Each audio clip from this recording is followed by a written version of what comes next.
그러니까 신학은 학교에서 우리 우리 공통의 노선으로서의 어떤 신학을 침례교회는 택하지 않는다. 신학은 개인이 알아서 하는 거다라고 했는데 사실 역사를 왜곡하는 것이죠.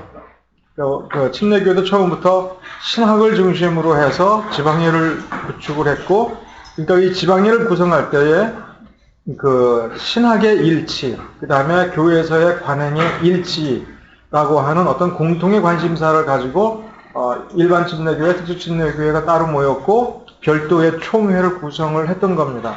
또 한 가지는 염두에 둘 것이 신학은 학문으로서의 자격이 없다.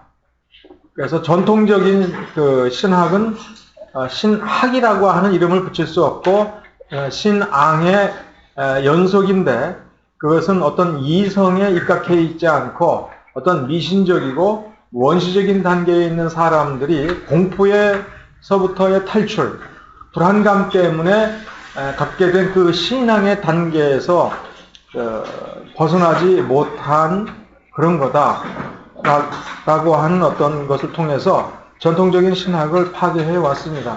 그러니까 신학은 공동체적인 것이다.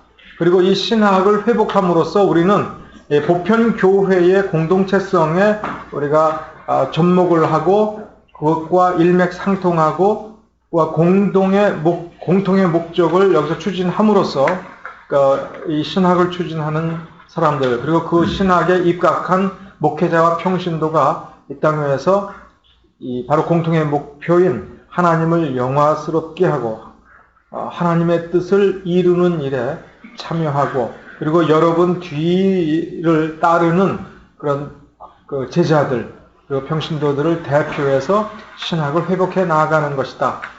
그리고 또 신학은 명백히 학문적 가치와 자격을 가지고 있고, 이제 신학 자체의 학문성을 회복해야 이제 참다운 그 학문의 여왕으로서 이제 다른 학문 분야들이 어떻게 그 분야의 목적을 이룰 것인가 라고 하는 것들을 비로소 이제 회복할 수 있다. 그 다음에 비로소 하나님의 축복을 기대할 수 있지 않는가, 이제 그런 생각을 하게 됩니다. 4강은 아주 짧은 몇 페이지밖에 안 되는데 그냥 이거는 몇 가지 점검만 해 두는 것입니다.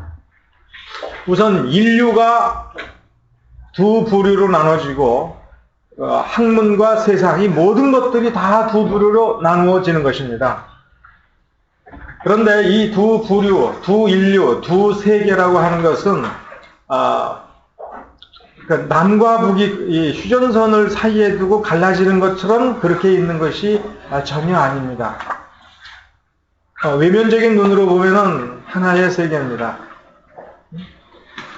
외면적인 그 관점에서 보면 실제로는 단일한 학문, 단일한 직업, 단일한 인류가 존재할 뿐입니다. 그러나 전혀 다른 인류가 공존하고 있다고 하는 것을 확인해 줄 필요가 있습니다. 그 분기점, 우선 인류가 둘로 나누어지는데 그 분기점은 중생이라고 하는 것이 놓여져 있습니다. 중생이라고 하는 것을 쉽게 얘기하면 영적으로 죽었다가 다시 사는 겁니다. 예수 그리스도와 더불어 죽음과 삶의 일치라고 할 때 우리는 그 공로라고 하는 측면에 초점을 맞춥니다.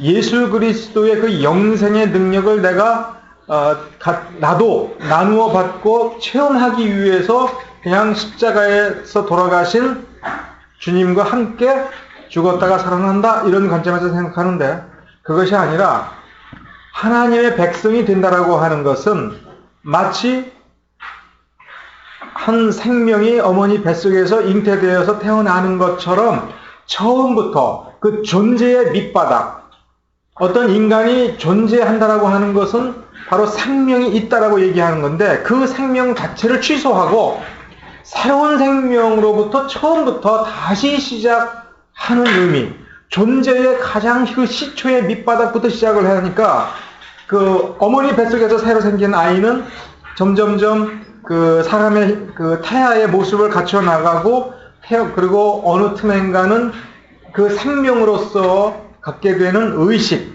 그 다음에 그 생각, 그리고 그 생명의 반응들을 뱃속에서부터 조금씩 갖게 되다가 이제 어머니 배에서 바깥으로 나왔을 때 한 인간으로서 이 땅 위에서 존재하기 시작하지 않습니까? 그런 존재를 예수에 의해서 새로 시작했다라고 하는 의미인 겁니다. 그러므로 모든 인간이 이 세상을 살아갈 때에 믿음이라는 것을 가지고 산다고 하는 것을 우리가 지난주에 확인을 했습니다. 학문을 하는 것도 결국 마지막 단계에 그 외계, 실제, 그리고 추구하던 어떤 내용과 그 존재, 학문을 추구하는 그 인간의 존재를 외계와 연결해 주는 것이 이 믿음이라고 했습니다. 1 더하기 1은 2다. 이것은 사실이지만 이것이 사실이라고 본인이 믿음으로써 이제 수학이라는 것이 시작이 되고, 암스트롱이 달나라에 착륙했다. 봤어요, 가서? 또 이렇게 만져보고 확인했을 때 정말 그런 사람이 있다고 친다. 과연 내가 정말로 실제를 만졌을까? 이게 꿈이야, 생시야. 이거 도대체 아무리 눈 비비고 봐도 믿을 수 없는 거다라고 생각하지만, 그래, 내 눈으로 봤으니까, 내 손으로 더듬어 봤으니까 믿자라고 하는 자기 감각기관에 대한 믿음, 신뢰에 입각해서 학문이 시작이 되는 겁니다. 그러면 중생했다라고 하는 것은 영적인 의식이 생겼고, 하나님을 인식할 만한 의식, 그 다음에 하나님을 인식할 만한 어떤 감각기관의 능력이 생기거나 커졌다라고 하는 것이죠.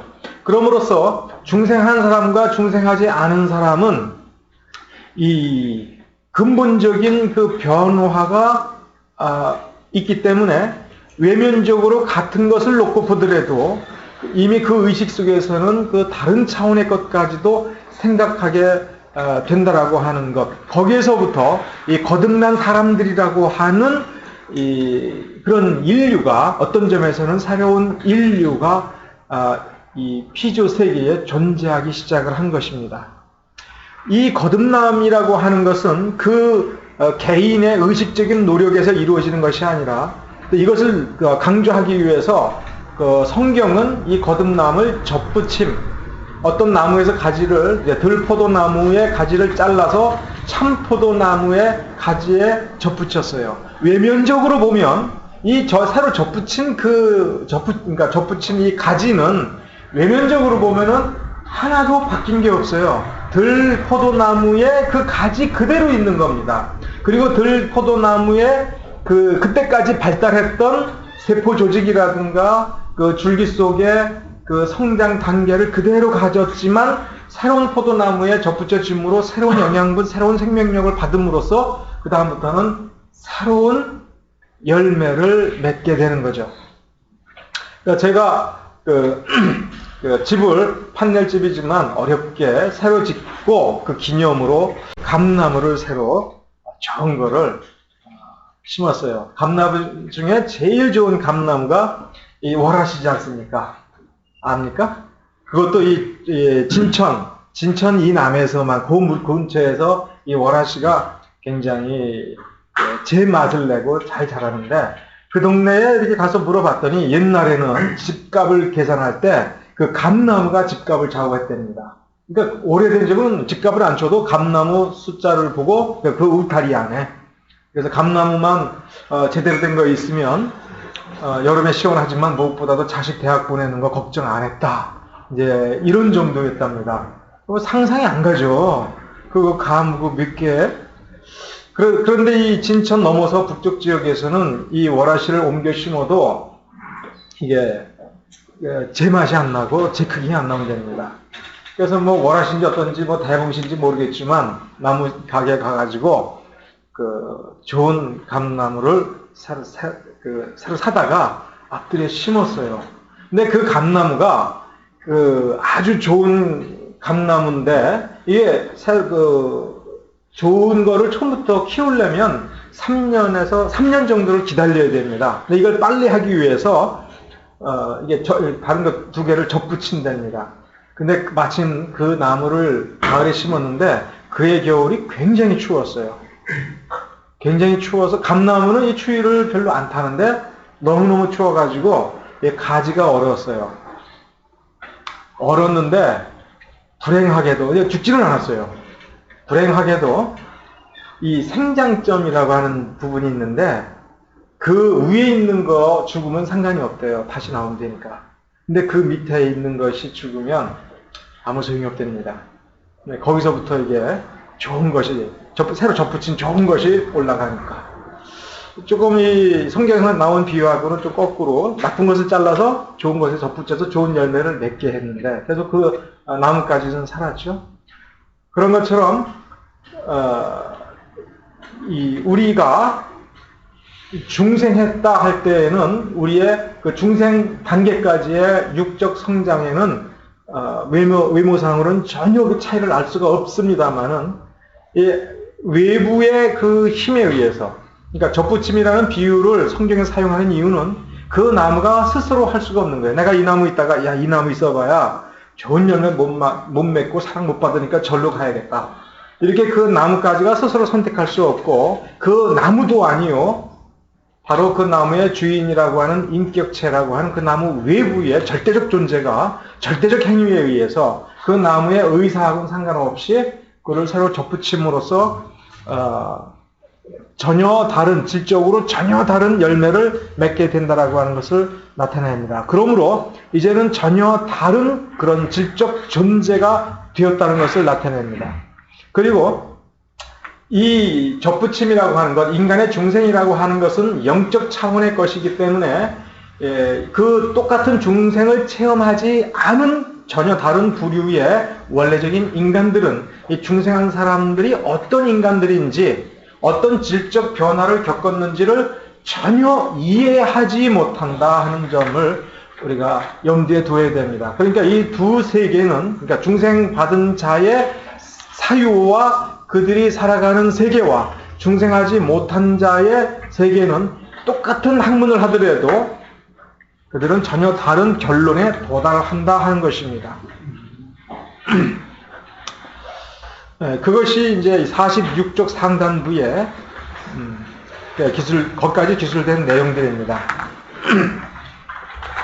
결국 내면적으로 중생한 사람과 그 중생하지 않은 사람들은 외면적으로 볼 때, 겉으로 보기에는 동일한 출발점, 동일한 태도, 동일한 방식에 의해서 학문을 하거나 어떤 인생의 방향을 가는 것처럼 보일 수도 있지만, 그러나 그것은 낮은 단계에서 그렇습니다. 예를 들어서 수학이라고 하는 것도 낮은 단계가 있고 고급스러운 단계로 또 발전해 나갈 수가 있지 않습니까? 어떤 누구도 구구단 할 때에는, 구구단 외워봐 그러면 대학생이나 초등학생이나 똑같아요. 초등학생이 1 더하기 1은 2 혹은 2 곱하기 2는 4 할 때 대학생은 뭐 다른 답을 합니까? 그러나 요 단계를 넘어서서 점점 고등한 수학의 단계로 들어가 보면 초등학생은 도무지 이해가 안 돼요. 그러나 대학생들은 이제 겉으로 쉽게 내보일 수 없는 어떤 질적인 고차원적인 세계로 들어가게 되죠. 이미 그때쯤 되면은 서로 다른 출발점을 가지고 있었구나. 그리고 무엇보다도 서로 다른 관심사와 서로 다른 목표와 서로 다른 그 상이한 방향, 그런 태도를 가지고 있구나 하는 것을 그때는 분명히 드러나는데, 이것 또한 역시 중생한 사람만 그 차이를 구별을 하고 중생하지 못한 사람은 그 차이를 구별하지 못하게 되는 겁니다. 결국 예를 든다면 이렇게 되는 거죠. 이 건물을 짓겠다고 이제 인부들이 와가지고 그러니까 일을 하는 거예요. 처음에는 다 똑같이 벽돌 갖다 시멘트 비벼가지고 벽돌을 올리고 철근 엮고 하는 것 같은데, 나중에 보니까 이쪽에 있는 사람들은 뭐 둥글둥글하게 3층짜리 집을 짓고, 이쪽에 있는 사람들은 5층짜리 집을 짓고 있는 거예요. 이게 문제는 같이 섞여서 일을 하다가 서로 다른 그런 건물 형태가 나오기 시작하는 거예요. 그러다 보니까 이제 서로 비난을 하게 되는 겁니다. 그러니까 똑같이 어떤 물리적인 현상을 보고서도, 혹은 암석을 보고, 혹은 유적을 보고, 혹은 동물의 어떤 잔해, 옛날 고고학적 잔해를 보고서도 어떤 사람들은 진화론을 얘기하고 똑같은 학자인데 어떤 사람은 창조론을 얘기하고 서로 상반되는 관점에서 서로 타협이 이루어지지 않습니다. 이 타협은 죽어도 안 일어나는 겁니다. 그래서 어떻게까지 얘기하냐면 진화론을 얘기하는 사람은 창조론 얘기하는 사람을 보고 저건 학문이 아니야. 그러면 창조론 주장하는 사람은 또 진화론 보고 저 사람들도 학자가 아니야. 왜냐하면 증거 자료에서 유출을 너무 심하게 과도하게 해서 저들은 특히 영적인 눈이 멀다 보니까 도대체 이게 눈뜬 장님이 뭘 더듬어 가지고서 코끼리 다리를 더듬고 코끼리는 어떻게 생겼냐? 원기둥처럼 생겼다. 이렇게 말하는 거하고 똑같다고 얘기합니다. 여기에서 실질적인 궁극적인 진화론으로 가느냐 창조론으로 가느냐 하는 것은 그 질적 차이를 만들어내는 것은 그 중생 때문에 그렇습니다. 중생에서 하나님을 알고 역사 속에서 역사하시는 하나님의 손을 보았기 때문에 다른 결론에 갈 수가 없는 것이죠. 자, 이 중생이라고 하는 것은 이게 수학이나 산수의 구구단, 수학의 공식, 물리적인 어떤 그 법칙, 운동의 법칙을 다르게 본다는 것이 아니라 그것의 의미와 또 이런 여러 가지 법칙을 연결해서 구축하고 있는 학문의 질적 체계를 만들어내는 겁니다. 다시 말하면 공식에는 영향을 미치지 않습니다. 내가 그 운전자가 지난번에 얘기한 것처럼 운전자가 거듭났다고 그래가지고 자동차가 바뀌는 건 아닙니다. 운전자가 거듭났다고 그래가지고 그 사람 차에 넣는 휘발유는 뭐 10배 이상 성능이 좋아지는 게 아닙니다. 똑같은 휘발유, 똑같은 자동차를 운전하는 건데 그 자동차를 몰고 성취하고자 하는 인생의 목적이 틀린 것입니다. 자, 우리가 그 가끔 3분설을 얘기하는 사람들이 있습니다. 왜 서양 철학에서는 3분설을 얘기하느냐 하면 이거를 이해하셔야 됩니다. 서양 철학에서든 사실 그 동양 철학에서든 항상 이 육체적인 것, 외형적인 것은 하찮은 것, 무가치한 것으로 봤습니다. 그리고 영적인 것, 이것을 굉장히 고상한 것으로 봤습니다. 이것이 뒤집혀진 것은 근세에 와서, 그러니까 150년에서 200년의 역사밖에는 안 됩니다. 옛날 역사를 놓고 보면 그 육체적인 땀을 흘려서 일하는 사람들은 매우 낮은 지위를 차지하고 하찮은 대접을 받았고 이 땀 흘려 일하지 않고 깊이 생각하는 그런 존재들은 매우 고상한 존재로 생각을 했습니다. 이것이 이미 고대 그리스 철학에서부터 존재했습니다. 그래서 플라톤이 그 사람을 시민 계급을 나눌 때에 이게 육체 노동을 하는 사람들을 이렇게 손이나 발이라고 보지 않았습니까? 그래서 이게 또 육체 노동이 아니라 몸을 움직이고 땀을 흘리지만 국방에 종사하는 무사 집단은, 군사 집단은 좀 더 고차원적인 그 정점이 또 통치가가 있고 제일 고차원적인 사람은 이 머리에 해당하는 이 철학자들, 생각하는 사람이라고 봤습니다. 그런데 이것을 세계관과 신에게도 적용을 했습니다. 동양이나 서양이나 똑같이. 그래가지고 여러분이 노스틱 사상이라고 하는 건 여러분 다 알죠? 얘기 많이 들어봤죠? 노스틱 사상의 핵심이 뭐냐면 역시 이 똑같은 이분법이에요. 물질적인 것은 천하고 비물질적인 것은 매우 고상하고 고귀한 것이다. 그래서 노스틱 사상에서는 물질을 창조한 신이 따로 있고 이 물질 세계에 전혀 관여하지 않는 고차원적인 신의 세계가 따로 있다는 겁니다. 그러다 보니까 창조주는 하등신이라 이게요. 그러니까 신에게도 계급이 있다. 그러면 성경에서 보면 그러니까 그러니까 이렇게 이 그림은 좀 좋지 않고 이렇게 원이 있을 때 이 바깥에 물질 세계에 접촉하는 이 물질적인 어떤 그릇, 이 접촉면을 상당히 뭐랄까 하찮은 것으로 보고 그래서 이 금욕주의라고 하는 것이 인간의 육신과 육신의 쾌락 이런 즐거움들을 하찮은 것으로 본 거 아닙니까?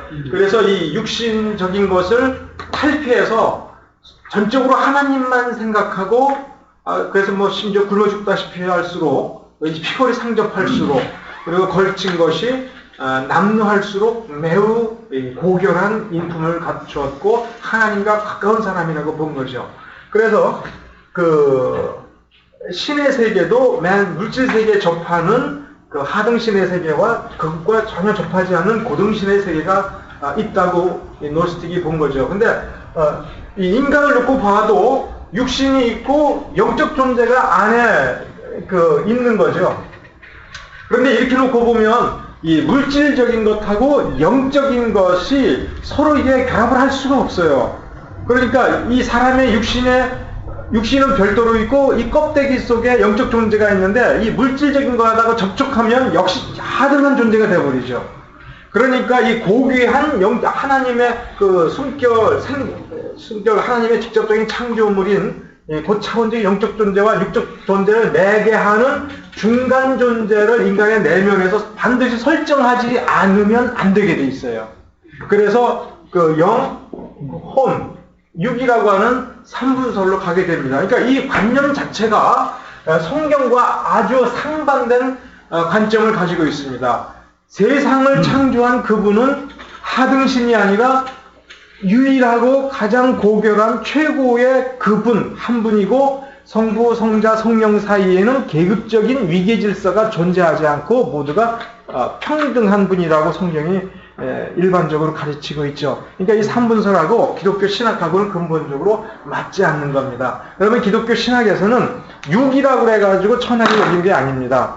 그래서 인간은 인비저블, 보이지 아니하는 내면의 존재와 그러니까 이걸 보통 자아라고도 보통 심리학에서 얘기하는데 그런 내적 자아와 그 다음에 그 육신이 있는데 이 내적 자아와 육신은 유기적으로 즉 면도날처럼 국경선을 나누어서 여기서부터는 여기서부터는 요거 여기는 껍데기 요거는 소갈맹이 이게 아니라 서로 결합이 되어 있어요. 그래서 어떻게 확인하면 되냐면 내 손등이 꼬집혀가지고 아프다 그럴 때 내 육신만 아프다가 온 것이 아니라 나라는 존재가 그 아픔을 느끼는 겁니다. 그러니까 인간의 영혼이라고 하는 것과 육신은 구별되는 게 아니에요. 그래서 가끔 그런 어른들이 그런 얘기 하지 않습니까? 그 사람의 나이가 들어갈수록 그 사람 자기 얼굴에 책임져야 된다. 인간의 내면이 아름답고 고결하면 그것이 인간의 그 사람의 얼굴 표정이라든가 몸가짐에 그대로 이게 배어나게 되어 있다.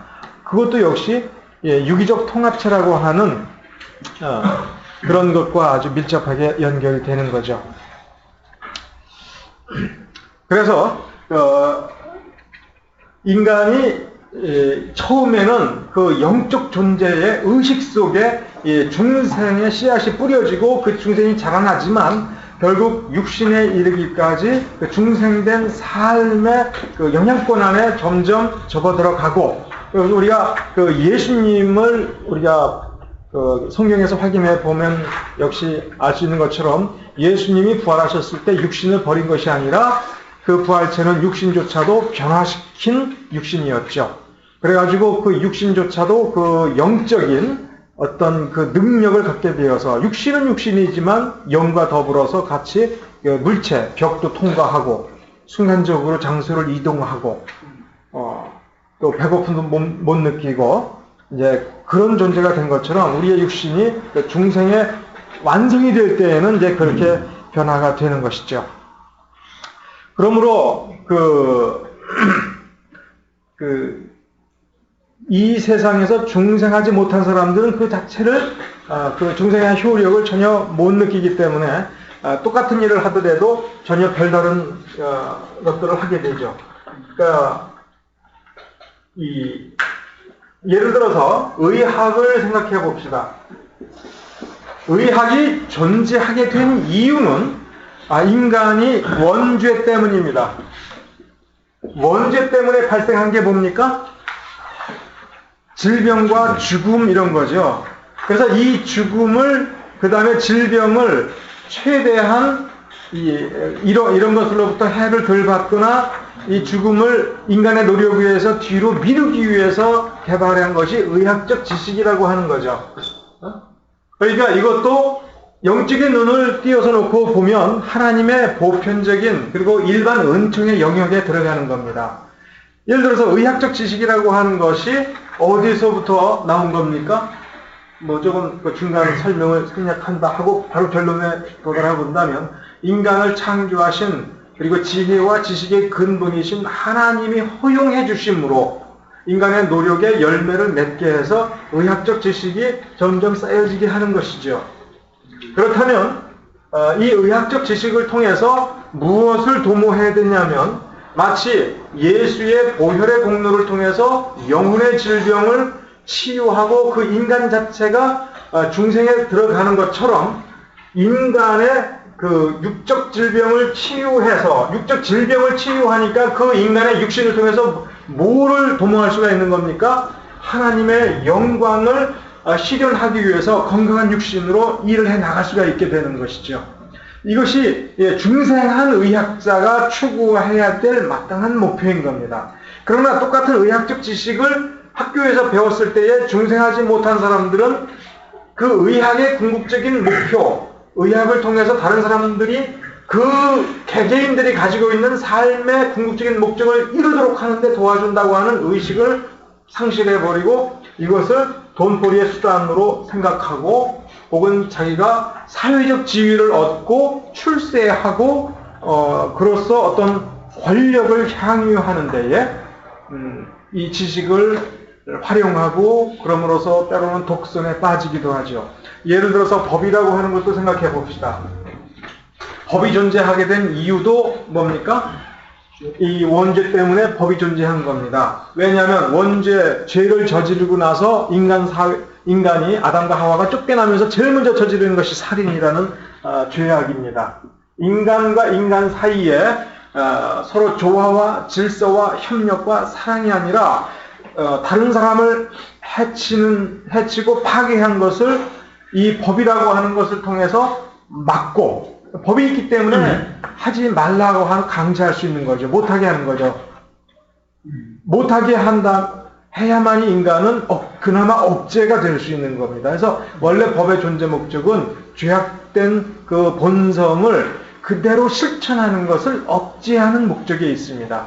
죄악된 본성을 억제함으로써 다른 그 연약한 사람들, 힘이 없는 사람들도 자기 인생의 목적을 성취해 나갈 수가 있는 것이고 무엇보다도 하나님의 뜻을 이루겠다라는 사람들을 그 목숨을 위협하거나 신체 위해를 가하거나 사회적인 어떤 억압을 가해서 못하게 하는 일을 이 좋은 법을 세워서 이룰 수 있는 거죠. 그러니까 법학자, 법을 집행하는 사람들이 중생된 사람들이라면 이 법의 존재 목적은 그리고 인간이 가지고 있는 모든 법은 만법의 근원이신 하나님의 법 그리고 하나님 자신에게서부터 나왔기 때문에 하나님이 보시기에 정의로운 것, 하나님 보시기에 올바른 것. 그래서 인간 사이에 그래서 이 법이 필요하게 되는 경우는 살인의 경우처럼 인간과 인간 사이의 질서가 깨어졌을 때 그 질서를 임시나마 회복하는 것이 법의 목적이죠.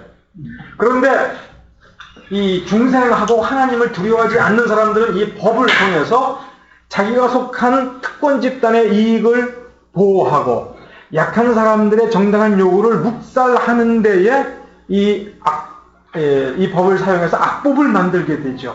그래서 연약한 사람들이 뭔가를 요구해 왔을 때 법이 이래서 예를 들어서 일제시대 때의 일제 식민지 법이라고 하는 것의 존재 목적은 뭐였냐면 조선 사람들을 억압하고 그들이 독립적이고 아주 능력 있는 사회를 건설하고 또 경제에 관한 법은 조선 사람들이 아주 능력 있는 그 자본을 형성해서 독립된 경제 단위로 이 조선이 성장해서 일본에 도전하지 못하도록 억압하는 그런 쪽으로 법을 만들어서 집행했지 않습니까? 그래서 우리가 아직 그 일제의 잔재를 완전히 청산하지 못했다라고 얘기하는 것은 이런 억압적인 법의 속성이 아직 남아있다는 거죠. 그래서 힘없는 사람이 뭐 하려고 그러면은 이 법은 굉장한 이 방해물이 됩니다. 그러나 사회적으로 특권적인 어떤 위치에 도달한 사람이 그러니까 많은 재산, 어떤 권력을 유지한 사람들에게 있어서 우리나라 법은 이름 말할 수 없이 좋은 법입니다. 그래서 다른 사람들로부터 차별 대우를 받고 이 재산을 보호받고 마음대로 이 재산을 쓰면서 행복하게 자기의 그 쾌락을 충족시키는 데에 아주 이 법이 유용하게 된 것입니다. 즉 법이 악하게 이용되고 있는 겁니다. 그러니까 인간 주변에 있는 그 어떤 전문적인 어떤 그 영역들이라고 하는 것들이 이 중생한 사람들이 요소에 들어가서 그곳에서 하나님의 뜻을 회복을 하고 하나님의 목적을 이루는 방향을 잡아주게 된다면 진정한 의미에 있어서 이 중생의 효과는 이 개인의 차원을 뛰어넘어서 사회의 회복으로까지 가게 됩니다. 그래서 사회 회복의 목표가 하나님께 둘 수가 있게 되는 겁니다. 이것이 19세기 이후에 미국 신학이 놓친 부분입니다. 원래 기독교의 그 중세에 걸쳐서 면면하게 중세 신학이 가끔은 좀 타락도 하고 했지만 그들이 그 근대의 미국 영미 신학보다도 우월한 점은 뭐냐면 중생이라고 하는 것의 의미를 명확하게 복음적으로 깨닫지는 못했어도 이 중생의 차원을 개인에게서 시작을 하지만 개인에게서 멈추지 않고 사회의 회복, 사회의 질서, 각 직업들에게 이르기까지 그 할 바를 이 기독교적인 그 신학과 성경에 입각해서 세울 수가 있었다라고 하는 그겁니다. 그러므로 신학은 뭘 연구하는 거냐면 신학은 신학 그 자체를 연구하는 분야입니다. 그러면서 그 중생의 의미를 명확하게 그리고 깊이 있게 밝혀서 그 자료를 체계적으로 정리해서 이것을 타 분야에게 넘겨주는 겁니다. 그러면 그 분야에 중생한 사람들이 이 신학 연구의 결과를 넘겨받아서 거기에서부터 각 분야를 어떻게 할 것인가를 발견한 뒤에 그 분야를 하나님을 향하여 연구 발전시키게 되는 것입니다. 자, 이 중생한 사람들이 비로소 신학이라고 하는 것을 추구하게 되는데 여기에서 중생한 사람들의 신학은 우리가 고린도전서 13장에서 봐도 알지만 신학을 언제 하는 거냐면 현실 속에서 해나가는 겁니다. 현실 속에서 해나갈 때 현실의 인간, 중생한 사람의 현실에서의 그 중생이 완성되었느냐, 우리가 금방 얘기한 것처럼 우리 사회가 아직 하나님 앞으로 회복이 되지 않은 것처럼 각 개인도 중생을 시작한 사람도 그 중생이 완성되지 않았습니다. 우리는 성화를 이루어 나가는 과정에 있다고 우리가 얘기하지 않습니까? 자, 그렇다면 이 단계에서 신학을 추구한다고 하는 것은 지금 신학을 배워나가고 있는 중인 거죠. 그러니까 우리가 완성된 신학을 추구하는 것이 아니라 하나님이 하나하나 그 사람의 성장 단계에 맞추어서 가르쳐 주실 때에 그것을 배워나가는 것입니다. 그럴 때에 우리는 우리의 신학이라고 하는 것, our theology라고 하는 것은 God's theology, 우리가 하나님에 관해서 아는 것은 하나님이 하나님 자신에 관해서 아는 것하고는 근본적으로 질적으로 차이가 나는 것입니다. 왜냐하면 하나님은 무한하신 분이고 완벽하게 거룩하시고 처음부터 끝까지 변함이 없으신 분입니다.